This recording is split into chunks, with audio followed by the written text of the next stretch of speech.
ഈ പൂച്ചക്കുട്ടികളോണ്ട് വലിയ ശല്യമായിരിക്കും കേട്ടോ. എൻ്റെ കിളീൻ്റെ ഒരു കാലെടുത്ത് പോയതുണ്ടോ, ഇവിടുത്തെ ഒരു കാല് പറിച്ചിട്ടെടുക്കുന്നു. അതുപോലെ രാത്രി നെറ്റുമ്പോൾ അങ്ങനെ പറ്റിപ്പിടിച്ച് കിടക്കും. പറ്റിപ്പിടിച്ച് കിടക്കുമ്പോൾ പൂച്ചക്കുട്ടികൾ ഇവിടെ നിന്ന് ചാടിയിട്ട് അതിനെ പിടിക്കുകയാണ്. എത്ര കിളികളപ്പം ഇങ്ങനെ ചത്തുന്നറിയോ. ഒരുപാട് എണ്ണത്തിനെ പൂച്ച കൊന്നു. പൂച്ചനെ ഒരു നിലക്കും പിടിക്കാൻ നോക്കിയിട്ട് നടക്കുന്നില്ല. അതും പുതിയൊരു കുട്ടി, ഇപ്പോൾ 2-3-4 ദിവസം മുന്നേ ഇറങ്ങിയതാണ് കൂട്ടി. എന്താ നല്ലൊരു കുട്ടിയായിരുന്നു.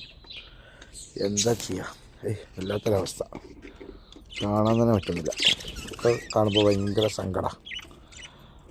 നമ്മൾ ഇത്രയും വളർത്തി ഉണ്ടാക്കി കൊടുത്തിട്ടേ ഇല്ലെങ്കിൽ രാത്രി ഇതുമ്പോൾ അങ്ങനെ പറ്റിപ്പൊടിച്ച് കിടക്കും ഈ നെറ്റുമ്മേ. അപ്പോൾ പൂച്ചകൾ വന്നിട്ട് അടിക്കണം. എന്താ ചെയ്യാൻ നോക്കാം.